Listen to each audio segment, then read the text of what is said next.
nothing and then building billions of dollars worth of business require charisma, persistence, and tons of hard work. Life wouldn't be fun without setting up higher ambitions for oneself and successfully achieving them. Ladies and gentlemen, our next speaker is Rick Rule, who pursues his passion, has a lust for life. Rick is the chairman of Sprott US Holdings and has made a name for himself for his outstanding records as one of the most successful money managers in the natural resource sector. Today, Rick will talk about why it is imperative for those looking for liberty to succeed socially and economically. Ladies and gentlemen, with great pleasure, I would like to invite Rick to the podium to share his wisdom.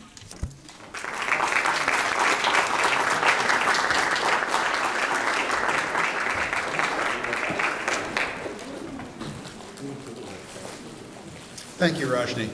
Can you hear me? This is working? Great. Some of you may know I'm just off 3 days of my own conference and running on fumes, so I didn't know if I couldn't hear myself. I'd like to begin, particularly coming off 3 days of my own conference, by thanking Jayant and Rajni and the people who put on this event. I know from personal recent experience that organizing a conference like this is analogous to herding cats. It's just an astonishing amount of work. So I'd like to ask the audience to join me in a round of applause for Jayant and Rajni for this wonderful event.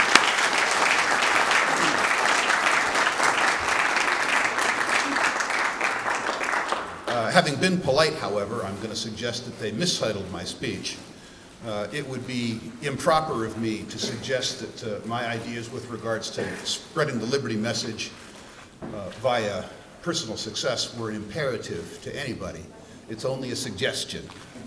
It's something that amuses me. It's something that I do for my own benefit. And to the extent that you want to spread liberty through sloth and lethargy, you have my total support.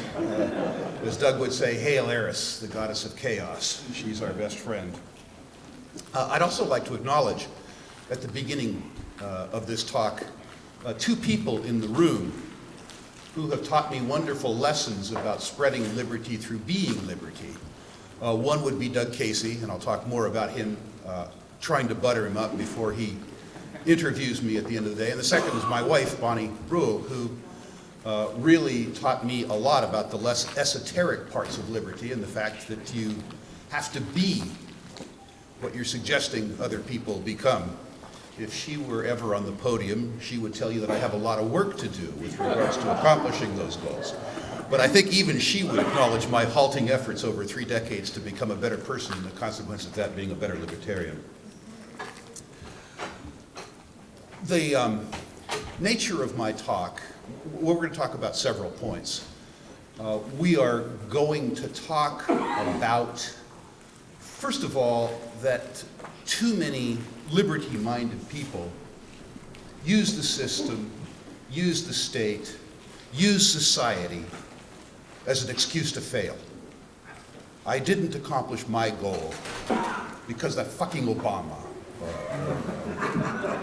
Harper, or Merkel, or Yellen, or the rest of the big thinkers that don't even know that you and I exist. So we're going to talk about that a bit, but you can understand the drift of what I'm going to say as a consequence of those opening remarks. We are going to talk about the fact that, to paraphrase that great anarcho-capitalist Deng Xiaoping, to become rich is glorious. Evidence of contribution to society, one evidence of contribution to society, not the only, but one, is getting rich. People don't give you money for goods and services if they don't value the goods and services more than they valued the money, which is, of course, only evidence of how hard they worked. Doug Casey taught me 20 years ago that the concept of Bill Gates as a philanthropist was pretty silly. He was already a spectacular philanthropist, having become a billionaire by creating or causing to be created software that some of you may like, some of you may not like, but enough of you liked that he became a billionaire. And the idea that he owed society something after that was fairly silly. that his greatest philanthropic achievement was founding Microsoft, and everything else that he's done since probably diminishes his utility to society, but we'll go on from there too. One of the interesting things that happened to me this morning is as I was preparing for this talk, the prior two speakers reshaped it entirely. Because both of them said that you teach lessons not through lectures, but rather through stories. And part of what I would like to suggest to you is that to the extent that it's important to you to spread the message of liberty, that you be the story yourself. One of the things I learned through, again, from my friend Doug Casey, how many people here do now or have in the past subscribed to Doug Casey's letter? Doug is a genius as a propagandist. Not merely in terms of selling you newsletters, but he's a genius in the context of spreading liberty in a very sub rosa fashion. The marketing for Doug's newsletter and Bill Bonner's newsletters and the rest of the newsletters stress that primary human emotion, greed. And as a consequence of selling you a newsletter based on making 600% in 7 days, they then spread the message of liberty, having already got you interested in something substantially less esoteric. So we're going to talk about that too. We're going to talk about not only spreading the message of liberty through stories, but being the story and establishing your credibility. And then at the end, having tried to do all that, I'm going to talk about things that I know you'll be interested in, because we're doing questions and answers, and you're going to tell me what you're interested in, rather than me telling you what you're interested in. So, let's begin. The first thing that I've learned in the context of attempting to spread the message of liberty is to be liberty. It's very, and by the way, I haven't succeeded. This is still a work in progress. But in terms of the messages that you hope to teach, I think it's very important to be those messages yourself.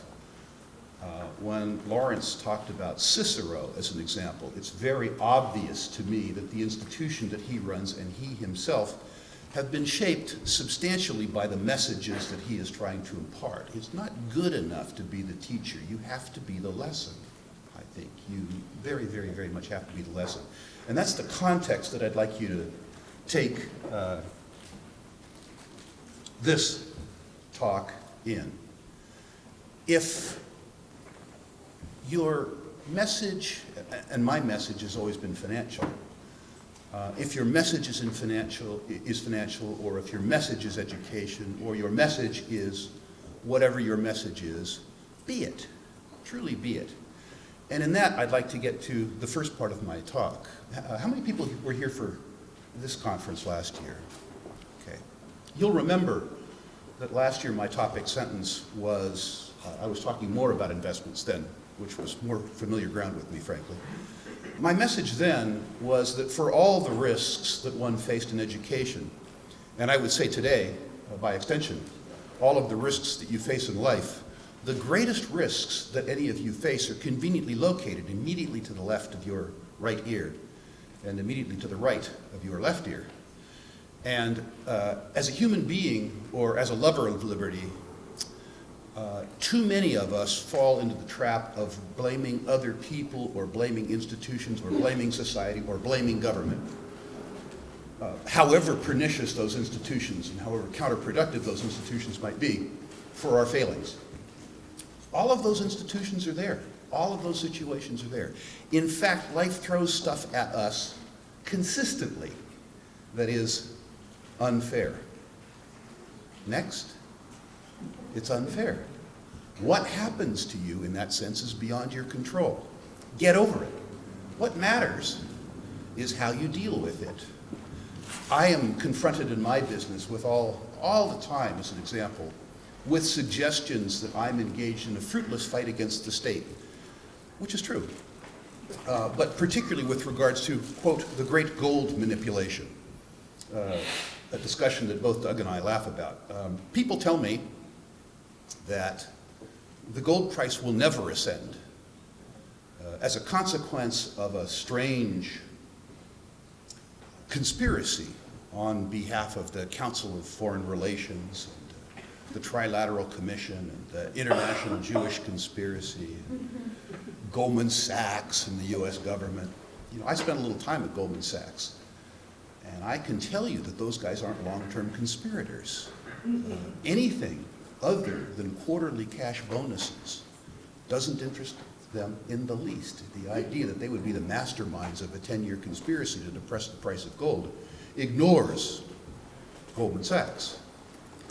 The idea that the US government, people who can't educate the children, who lost the war in Vietnam, lost the war on poverty, lost the war on drugs, are somehow capable of engineering a grand, vast monopoly to depress the price of gold is to me fairly amusing. And I don't say this merely to convince you that the concept of a gold conspiracy is sort of silly, but more importantly to tell you that although the government interferes with you at every step, although collectivist attitudes are destructive, although envy exists in society, and to the extent that you succeed, at least financially, rather than being regarded as a contributor, which you should be, you're regarded as an enemy. All that's true, and none of it matters.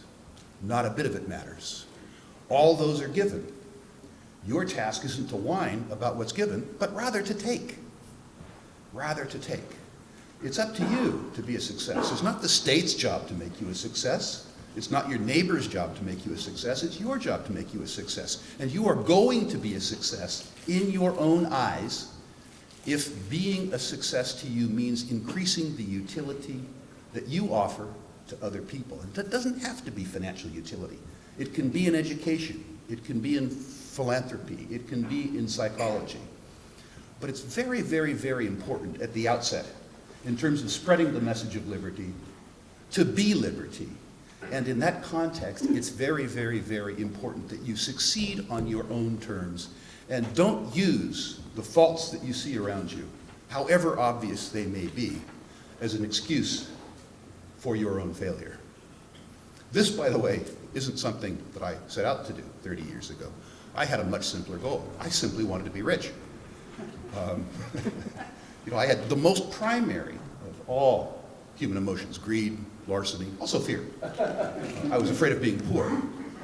And to some extent for me, being rich meant being free. I didn't want to have to worry about paying the rent, which, by the way, 30 years ago is something that I had to worry about.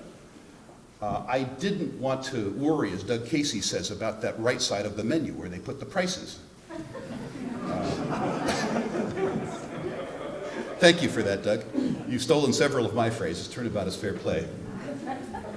So, in some sense, although I didn't realize at the time, the quest to be rich involved a quest to be free. But one of the things that I've learned in the last 10 years, again with the assistance of my wife, is that I've traded one slave master, that is fear, for another slave master, that is greed. I'm now a prisoner of my own ambition, which is very, very, very strange. But that's okay. That's a slave master of my own choosing. And I think I can conquer that one too. In the process of becoming rich, there was a very interesting transformation. I don't want this to sound like an autobiography, but I think parts of it are useful to you. In the beginning of the exercise, I set out to be rich. And what was interesting to me, the thing that motivated me, was becoming wealthy.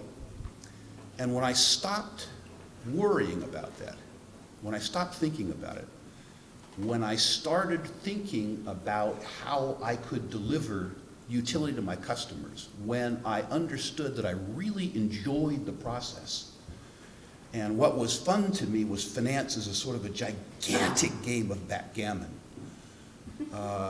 And I focused on mastering the game, and I focused on generating utility for my customers and stopped worrying about making money.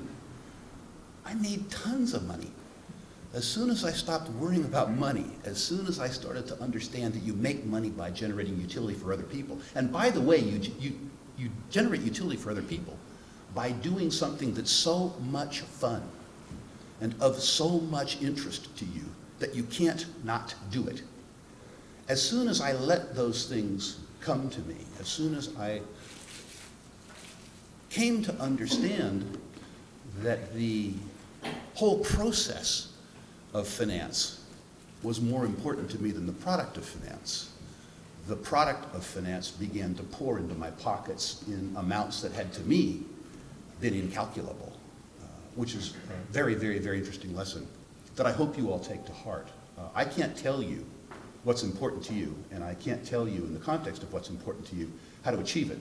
But I can tell you that if you are trying to achieve a compound goal, in other words, if money is important to you without the process of making money or without the function that you fulfill being one that you're passionate about, you probably aren't going to get there, and if you do get there, it's going to ruin you. If, by contrast, you set out doing something that you would happily do for free, you are almost certain to succeed. And that brings me to the next thing I'd like to talk about, and probably the more important part of my talk. And by the way, it isn't imperative that you do this. I would only hope that you do it. Being a success helps you spread the message of liberty. I am able to stand on a podium and talk to people and insert messages of liberty like Doug has done for 3 decades, because people know that my headline topic is helping them make more money. Most people out of this room, let's face it, most people out of this room couldn't spell libertarian. Cicero to them is the name of 7 or 8 towns scattered around the world, named after some dead dago.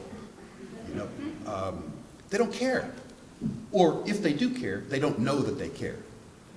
But if you're a doctor and you're giving a lecture about medicine, if you're giving a lecture about their health, something that's very important to them as an individual, if you have established your credibility because you know something about health, and you can slip the message of liberty into a message that has utility that they recognize, not as a lecture. If, as an example, you were Doug Casey and you're talking about how to improve your personal finances, and part of that means understanding that the state isn't going to protect your wealth, but rather steal your wealth from you, then you can deliver the message very, very, very effectively. I was able, in a conference that we just had over at the Hotel Vancouver, 7 or 8 times from the podium, drive fairly strong libertarian messages into topics that weren't necessarily engineered to be libertarian topics. People would ask me about political risk in the mining and energy business, a capital-intensive business, and there are political risks to be sure. The people asking me the question were asking me questions concerning political risks in countries that they couldn't pronounce, mostly. And I was able to point out to them, fairly forcefully, I don't know how many got it, quote, that the most dangerous politician to you is the one that's closest to you. Again, Doug Casey taught me this some years ago at the New Orleans Investment Conference, I remember, in the reign of George Bush I. You'll remember that we had a squabble, an early squabble with Iraq. And Doug Casey came out in Halloween. I don't know if you remember this, Doug. Doug Casey came out in Halloween on the podium in New Orleans, and he had on a Saddam Hussein mask. Nobody was fooled. You know, this was a 6'5" Saddam Hussein with a great big nose. So nobody was fooled. And Doug Casey said something very profound. He said, you know, there's a lot of people in the United States that are afraid of Saddam Hussein. If I wanted to scare myself on Halloween, however, I would have worn a George Bush mask. And he went on, and this was, by the way, not very popular with the Republican audience. He went on and said, I don't know if you remember any of this, Doug, but this was very profound. He went on and said, do you think that Saddam Hussein proposes to charge me a tax? Do you think when I was a young man that Saddam Hussein would have conscripted me or tried to conscript me and send me to Vietnam? Do you think that Saddam Hussein has ever tried to impose some strange regulation on me? Saddam Hussein doesn't even know I exist. And I'm supposed to be afraid of Saddam Hussein and comforted by George Bush? Now that's a pretty good message. Doug was able to get that across in a financial conference to a Republican audience because he had been a success making himself and making his subscribers money in the financial services business. So Doug Casey had said, if he'd been honest enough to say, at the beginning of his spiel, this is going to be a lecture on the evils of the US government, or if he had not established credibility in finance, if he had not given people a reason to listen to his message, if he had not been somebody that people interested in getting wealthy hadn't wanted to emulate, the message that he was able to deliver, jokingly with a mask on Halloween, would never have been able to be delivered. And there's a lesson there. Larry Reed said at the beginning of this that people listen through stories. People learn through stories. If you're trying to get across an esoteric concept, if you can relate that esoteric concept, if you can illustrate the concept, if you can in fact make the concept an icon rather than a paragraph, people get the story better.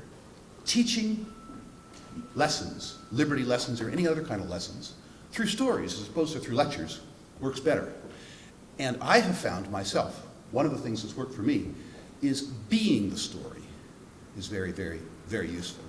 I can talk about political risk as I have, making it understandable, even to Republicans, by saying that when people tell me that I should be afraid of investing in Russia, or I should be afraid of investing in Sri Lanka, or I should be afraid of investing in Congo, that my worst personal experience with political risk was involved in a discovery that we made in the People's Republic of California. And as a consequence of that, I mean, this was a very, very, very bad story, which I won't go into because I did it last year, and you can see it on YouTube. But this was a situation where Caucasian people in English, according to the rule of law, stole net present value from shareholders in an amount equal to about $500 million and extracted $16 million in bribes in the process. Not efficient Congolese bribes under the table, but rather campaign contributions, deeds in lieu, stuff like that. And the message that you are able to demonstrate with that story is that the political process is, in fact, a risk, wherever you are. It's a message that's delivered rightly in the context of teaching a financial lesson, but you're also teaching a social and political and philosophical lesson as well. So I think it's important to spread the message via story, and I think it's more important, if you possibly can, to be the story. You have to have credibility to give somebody the incentive to accept the message that it's important to you to deliver. Credibility is something that's required, I think, in order to be a propagandist. And I would encourage those of you who are interested in spreading the message of liberty to spread the message of liberty in the context of your own successes, in the context of the credibility that you have established. You just heard from a speaker that has been extraordinarily successful and has thought through the whole process of education. She spreads an anarchist message, not in the context of anarchy, but in the context of children. What a constituency that is. What a spectacular constituency that is. And what a way to spread the message. What a way to get the story across by being, in fact, the story. I also want to talk about the one other thing I talked about in the introduction, which is that too often people who have been successful, particularly financially successful, feel the need to apologize for it. There was a young woman, I don't think she's here with us today, but there's a young woman who was at our conference from Belarus, Russian-speaking woman, Katya. Katya, are you here? Maybe she's not here. She told me an incredible story. By the way, you don't have to tell a smart young person from Belarus very much about liberty. They lived the other side. So she was saying that through a variety of circumstances, she came to work at Google and ended up running the Russian language business for Google. And she was at a conference of whatever they call people are who run Google. And one of the big mucky-mucks at Google was talking about how destructive Google was, not in the creative destruction aspects, but in the context of the fact that Google created such utility for users that people who contributed less utility to Google were disadvantaged. And this person who ran this absolutely spectacular service was proposing that there be a Google tax, that Google contribute to the state a penalty for the contributions that they had made to mankind. Which, I mean, it still takes my breath away. And these are the people who were making the contributions. There was a suggestion that because they were so good, because they had generated so much utility to society, because they had displaced so many slothful and lethargic competitors who couldn't contribute utility, that they owed some duty to the people who were detracting from the commonwealth of mankind. And the idea that people who have been successful, financially successful, I don't mean myself necessarily, I'm not always certain what really constructive role a stockbroker plays. On my honor as a stockbroker is always one of my favorite self-deprecating jokes. But if you think about, again, Bill Gates and people like that, the idea that they have been socialized to the extent that they feel the need to apologize for the accumulation of wealth, which is actually the manifestation of the utility that they have delivered to other consumers, is astonishing to me. It really is astonishing to me. And I think part of the message of freeing yourself and being a libertarian or a liberty-loving person, I hate that phrase, libertarian, it's how we describe ourselves. I think part of the message of being liberty is that you come to understand that some measure of your success, some measure of it in my case has been luck to be sure, but some measure of your success is the fact that you have actually done wonderful things to other people for which they have willingly paid you. And they have paid you from the fruits of their own labor. What you have contributed to them has been sufficient for them to, in effect, give you specie, which is representative of their own efforts. And the wealth that you have created yourself, the success that you have created yourself, isn't something to be ashamed of, but rather something to be proud of. And I think it's I've even watched, I would call them enlightened, liberty-loving people that have had trouble grasping that concept. Doug and I have had debates for years about the efficacy of philanthropy. And Doug thinks you can correct me later, Doug, but Doug has told me that he thinks that philanthropy most of the time is counterproductive, that it reflects, how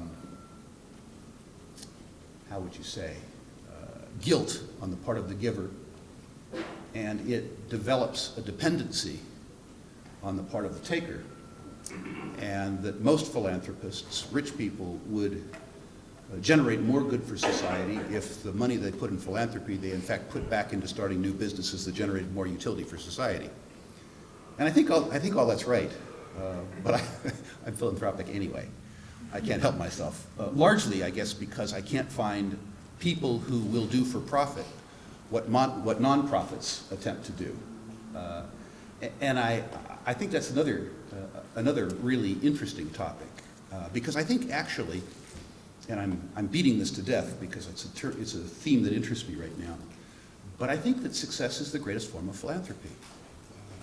And again, I think that wealth, if wealth is the metric that you'd like to measure yourself by, is a wonderful demonstrator that you have in fact generated a lot of utility and been indirectly, extraordinarily philanthropic in the course of your career. Yeah, I think that's good. I think I beat this topic to death. What I guess what I want to leave you with, I'll sum it up before we talk about what you all want to talk about, is that too often in life, irrespective of the field that we choose to succeed in, or the task that's immediately before us and is important to us, that we use the failings of others as an excuse to fail. Don't do it. I've done it for years and years and years. I offer up plenty of my own roadblocks, okay? I mean, I give myself every possible opportunity to fail. I don't need any help from the state. I don't need any help from you. I don't need any help from society. I got all kinds of ways I can screw myself up. And borrowing trouble when there's so much around for free is absolutely stupid. Using other people as an excuse to fail, or institutions or organizations as an excuse to fail, is just really, really, really stupid. And we all do it. I do it every single day. If you're interested in spreading the message of liberty, be liberty. Be all the things that you want to be. Think about the name of this conference. What is morality? What's your morality? It's going to be very different than mine, but be it. And if you want to spread it, be whatever you're going to be large. Be really, really, really good at it. Be recognized as an expert in what you do. It'll make you a better person, and it'll make you a much better propagandist. Propaganda that comes from a credible source is effective propaganda. Certainly teach by using stories because it's efficient. But it's important that you be the story too.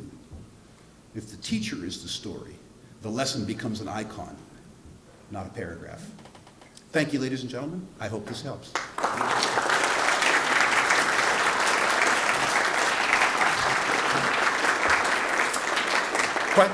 Questions, comments? Sir. I have a question. The end of the question is it true? If you have, if you're very wealthy and your income is extremely high, there's only 24 hours in a day. I cannot see the big was your example, running to his castle in Scotland and enjoying, then he runs to his yacht in Greece and enjoys, then he runs to his apartment in America. So making, say, $60 million a month, which is, you know, it's fairly decent. He only spends $50,000, maybe. What does he do with the rest? Is it true that he's a conduit for money? That he reinvests that back into the market? And who is it that you're asking about? Anybody? Okay, anyone it's a parenthetic question. That makes a lot more than he can use is really a conduit for money. But they are the focus of a lot of envy. But they contribute by putting this money back into the market. The gentleman is asking and or suggesting that extraordinarily wealthy people can't spend even a fraction of what they earn, and in a sense aren't consumers of wealth, but rather transactors. And he mentioned the phrase $60 million a month and asked something about my experience. I sadly have not had the experience of making $60 million a month, not for want of trying. In my experience, people who have made really enormous sums of money are much more interested in the process of making money than they are in spending the money. I know certainly for myself that's the case. In my own life, most possessions that I've had turned out to be responsibilities. I don't want to personalize my experience and assign it to others. And I don't have any statistics to back this up, but anecdotally, I've come to know some extraordinarily rich people who were self-made people. And they certainly live differently than I do. They certainly spend more than I do. But spending the money, having the stuff, is nowhere near as much fun as the process of making the money.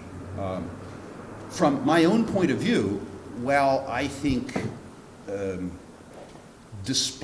extravagant displays of wealth are inelegant, it's none of my business what somebody else does with the fruits of their labor or the rewards of the chances they took. I have some preferences, but I keep those preferences to myself because it's none of my goddamn business. It's their money. Sir? I just want to share a thought on your comment about charity. I think if you do the economic analysis on charity, the primary beneficiary is the giver. And in that sense, it's basically consumption, no different than buying a Lamborghini, and there's nothing wrong with that. But about slipping the message of liberty into other talks, when you do that, do you do it without naming the philosophy of classical liberalism or libertarianism? Or do you actually identify it with a philosophy? See advantages and disadvantages to both ways. On the one hand, if you name it, people know that there's a philosophy behind what you're saying, and that's where they can go to learn more. But at the same time, they might be turned off by it if they have some ill-conceived notions of it. When I'm smart enough to remember to do it, which sadly is seldom, I try and include a reference to a book. As an example, I was able to crystallize my own philosophy some years ago when John Pugsley, who has been to this gathering, gave me a book called Economics in One Lesson.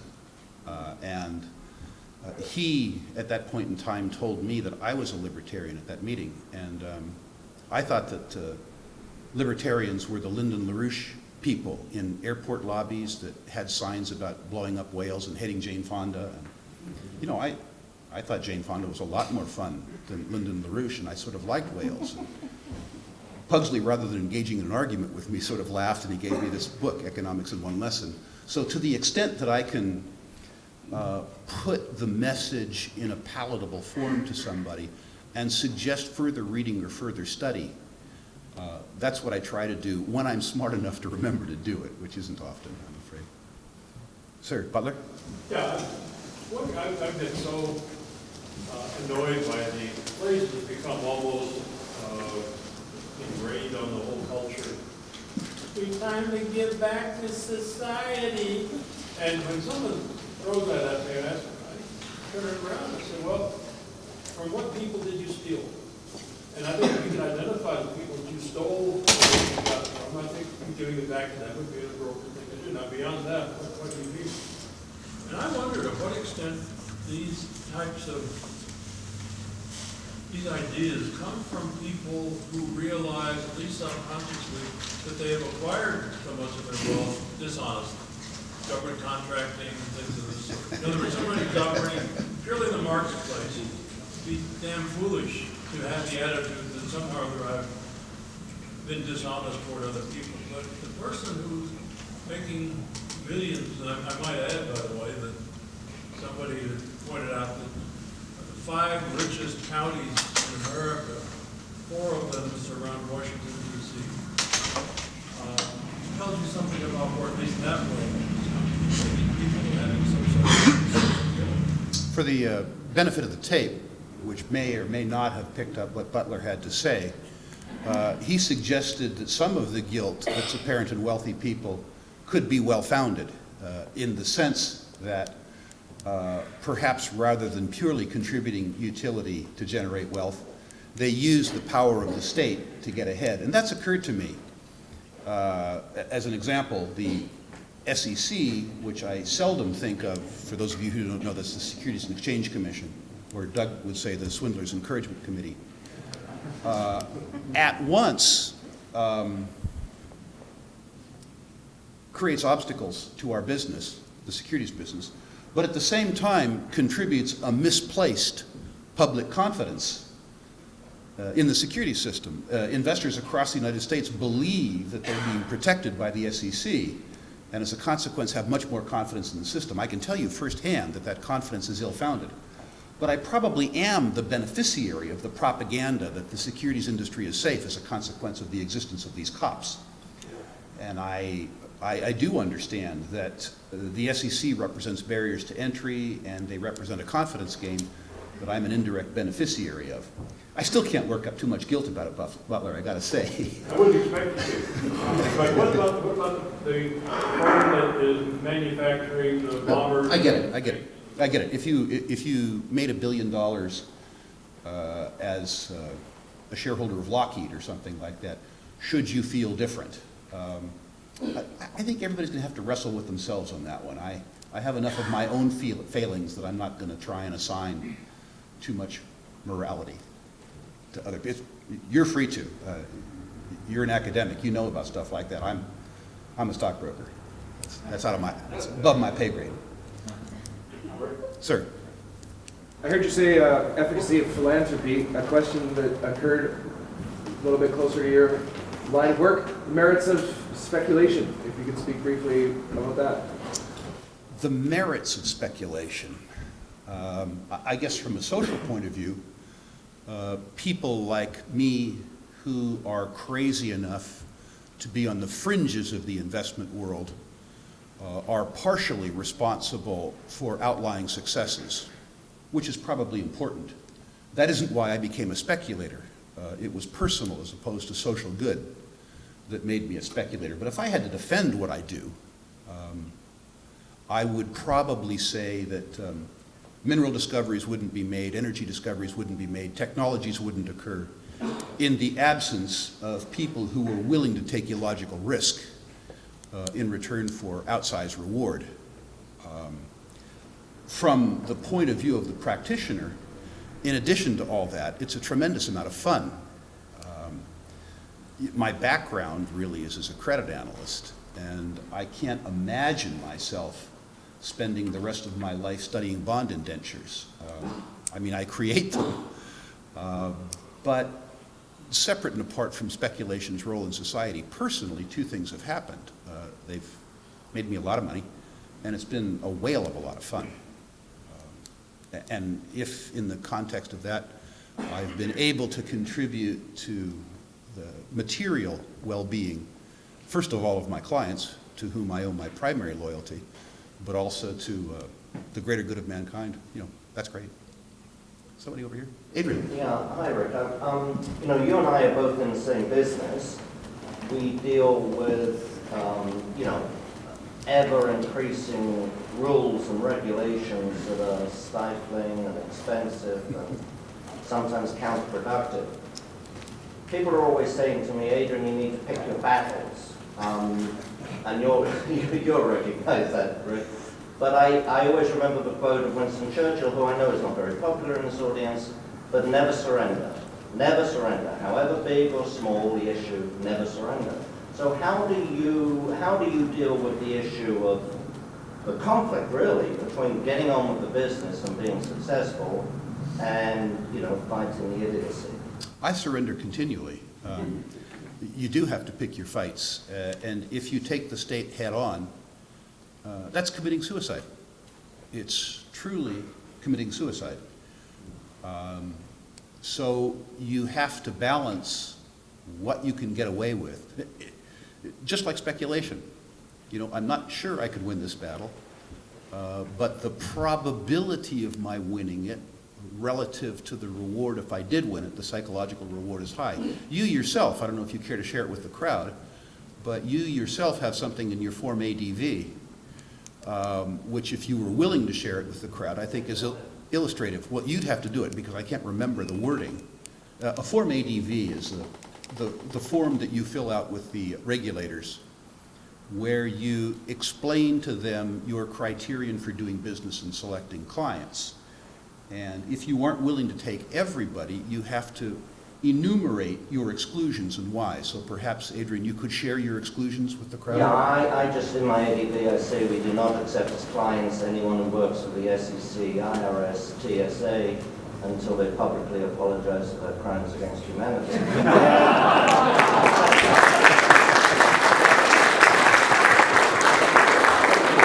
That's an example of Adrian picking his fights. It gets better because my compliance officers told me I just had to amend that. So I said, okay, you're right, I'll amend it. So this year I amended it to include the NSA.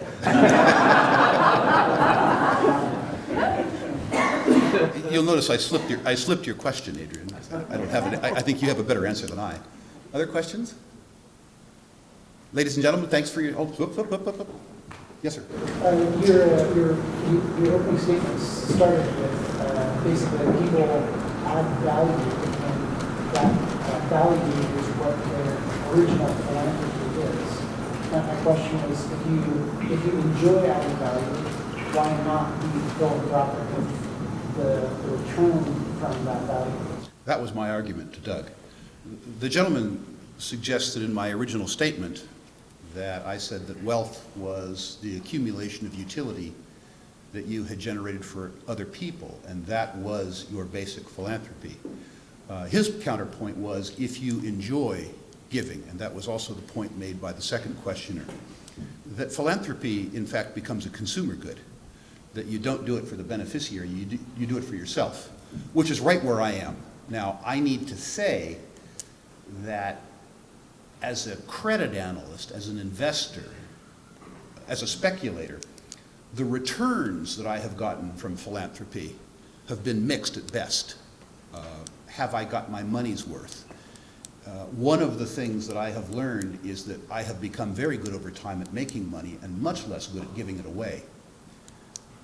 And so I've had to learn to be a better investor in philanthropy. One of the things that I have had to grudgingly concede to Doug is that things that have a role, a real role in society, should be done for a profit.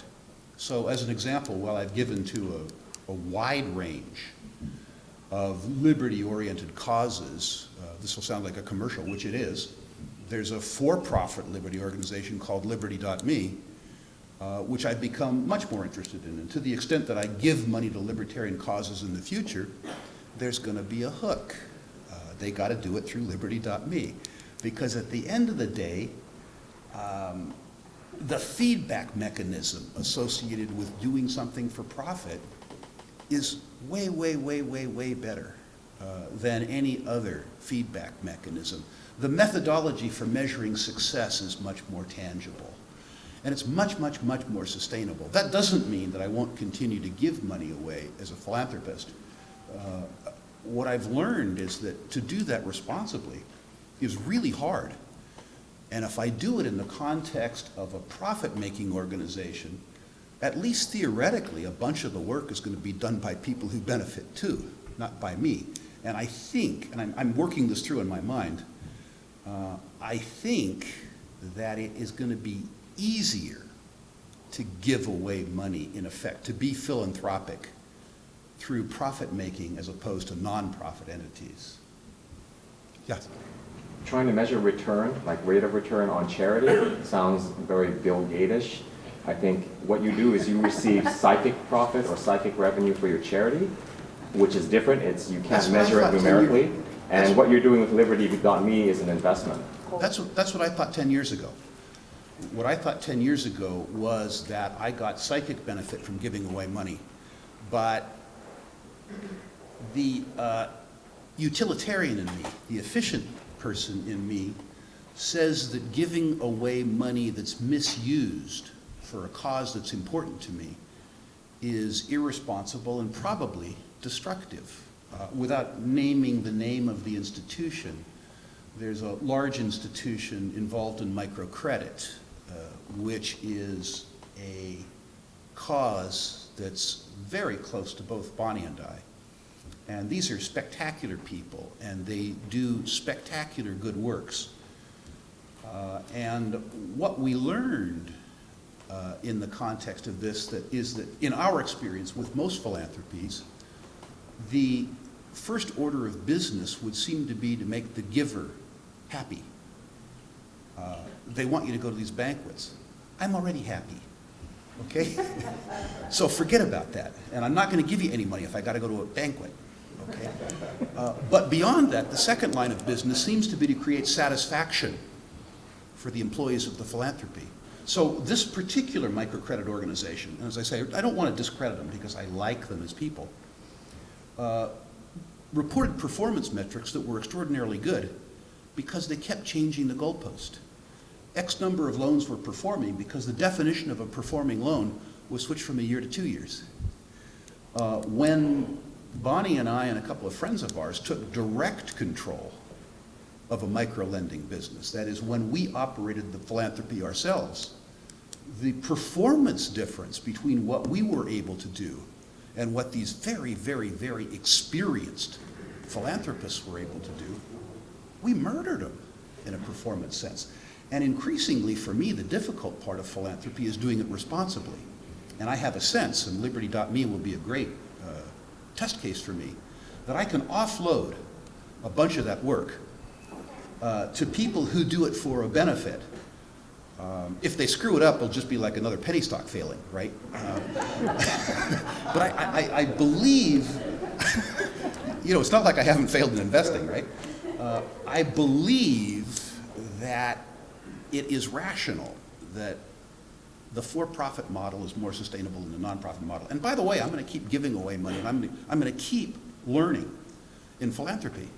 I just understand now that giving talent in nonprofits has become more important than giving money. And I'm already giving too much talent in my for-profit activities to be able to afford too much for my nonprofit activities. Sir? Just more of a comment, I think, than a question, with potential huge rounds coming my way. I do work in nonprofit, and we are extremely successful in what we do primarily because our main thing we do upon getting any money is track how the benefit is back to the companies that are giving it to us. And we're consistently tracking back and showing them tangible benefits of every dollar they put into us. That's a great point. The gentleman made a comment that he works for a philanthropy, and they are trying to emulate market feedback methodology by tracking and reporting back to the donors how that gift was used, if I'm paraphrasing you correctly, in a way that was consistent with the goals of the philanthropist. And I think one of the things that's happened in the last 10 years is the emerging prevalence of great entrepreneurs. Pierre Omidyar would be an example, John Mackey would be another example, and the performance that's being asked of nonprofits, which is very different than would have existed 2 decades ago in mega philanthropies like United Way. I think the philanthropic sector, which is not really the topic of my talk, has made great advances. I just personally believe that to the extent I can in liberty-related philanthropies, I'm going to tie them through a for-profit wrapper and make the for-profit people do the work that would otherwise be expected of me. Yes, sir. I noticed that you haven't gone and run away to Gulch or wherever. You're still fighting the fight here, so obviously you feel it's not a lost cause yet. Are you making plans for an exit, or is it still about? The gentleman notes that I still travel on an American passport and haven't decamped to Gulch, and he wonders about that. A couple things. I'm having, my wife and I are American by culture, not statist by culture. Beyond that, I think it's becoming safer to say that we're almost Californian by culture. Not Sacramento, perhaps, but more San Diego. The United States is a wonderful place to live, irrespective of some of the disutility associated with the state. I'm also having fun still working, although I have to admit, I'm close to the end of that part of my life. Without going into a lot of details, Bonnie and I have made some plans, contingency plans, and I hope they're contingency plans. I hope that the efforts that I've made in that regard are merely insurance premiums. And like any other form of insurance, I hope they don't pay off. Life insurance presumes that somebody died, auto insurance presumes that you're in a wreck, and the contingency plans that Bonnie and I have made in terms of social chaos are plans that I hope when she and I are 90 or however old it is, will become reflective, we will have regarded as a waste of time and money. I'll leave it there. I also, I have to say, I'm coming to enjoy fighting the fight a little bit.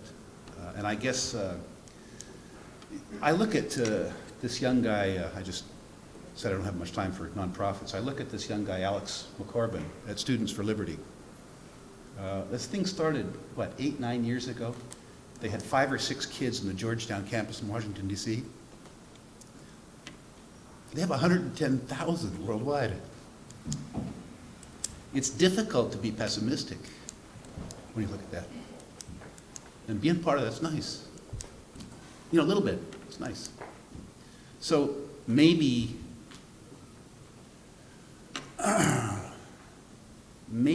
you think about not being the rat that jumps the ship, but being the cat that pushes out the rats. Make them jump the ship.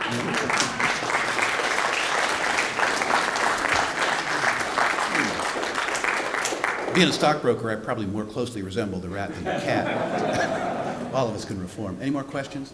Rajni, get me out of here when the time comes. You got a better sense of time than me. Sir? So, you said that in order to be happy or feel or know that you have success, you need to provide, as you call it, utility or value. So, if you're not focused on the dollars, how do you quantify that? The gentleman, if I can paraphrase it, says that you measure success, and I was talking in financial terms, by understanding that wealth mostly, I mean some of it's return on luck, is a function of the utility that you generated for others. And to the extent that you don't quantify it in wealth, how do you measure it? I think that's very individual. There are teachers amongst us, like Butler Schaefer, who can measure it physically by how many books he's written, how many copies they've sold, by how much comment and criticism, I don't mean criticism in the negative sense, they've generated.